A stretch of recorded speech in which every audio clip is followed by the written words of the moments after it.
The number 1 seed, Tyrannosaurus Rex, squaring off against the number 2 seed, Spinosaurus aegyptiacus.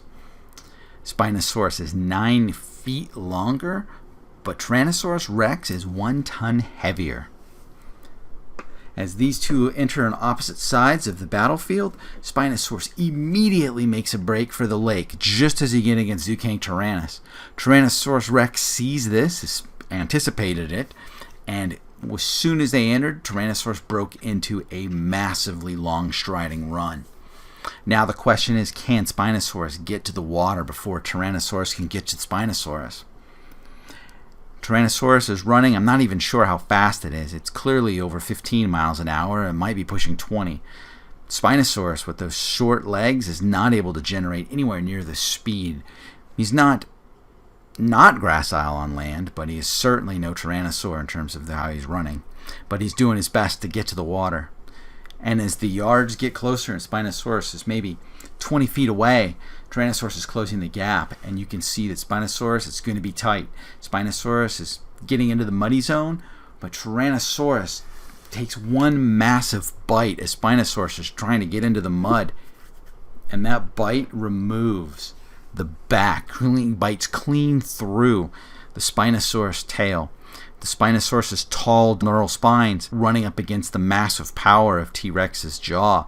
T-Rex severs the tail, Spinosaurus roars in agony, and this 20-foot-long tail is now twitching on the ground like a gecko's tail. Spinosaurus spins around, completely wobbled, and Tyrannosaurus kicks him, crushing in Spinosaurus' hind left leg, breaking it.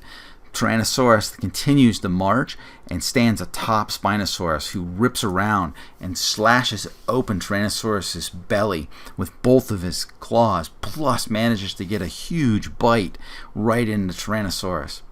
Spinosaurus is trying. His spine is keeping it from easily rolling back up. Spinosaurus looks to take another bite, almost like a serpent, jabbing in at Tyrannosaurus. Tyrannosaurus looks, opens his mouth, and completely swallows the snout of Spinosaurus. Tyrannosaurus bites clean and severs Spinosaurus' skull right at the eyes. Spinosaurus was able to do some heavy damage on Tyrannosaurus' stomach, but Tyrannosaurus swallows the Spinosaurus skull, leans back, and takes a well-deserved roar. Your champion, and still the reigning, defending Chomp, Tyrannosaurus Rex. Welcome, fossil fans. We are here at the finals of the 2020 Chulai Chompionship. This is the post-fight interview of number 1, Tyrannosaurus, versus number 2, Spinosaurus, head-to-head. What an epic battle we watched.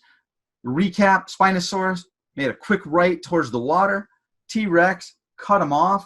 Outran him. It got close. Spinosaurus started getting the soft ground where he could rely on his splayed feet, but T-Rex a little too fast. Grabbed Spinosaurus' tail and removed it. Spinosaurus pivots around, decides to take the fight to T-Rex, claw to mouth, goes in for a serpentine bite. T-Rex opens.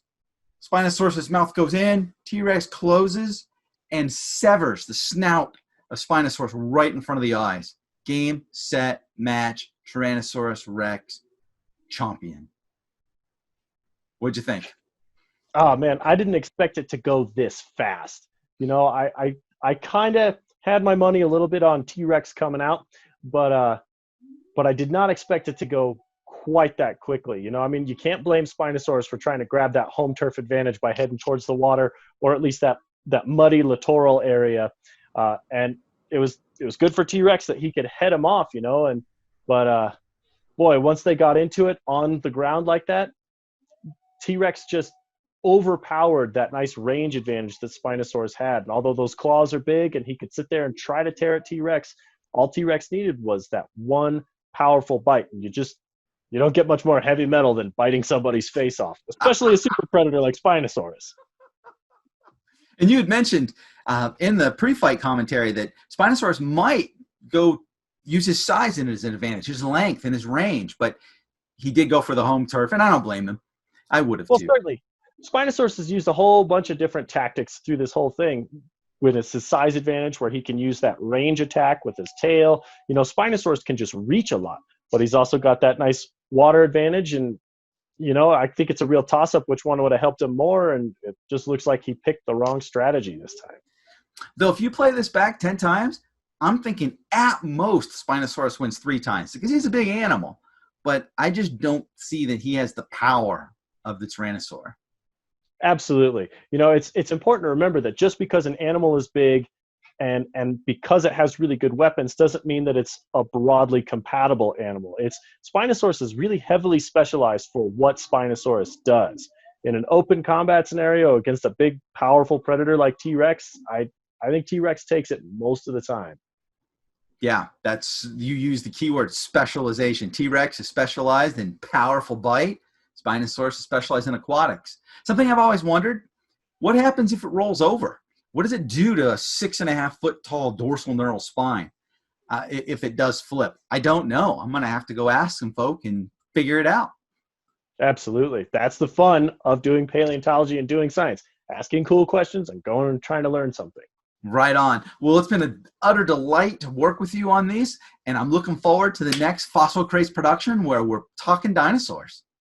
Me too, man. This is a blast. Let's do it again. Right on. Well, thank you kindly all. Adios. Fossil Craze signing off for our 2020 Chompionship.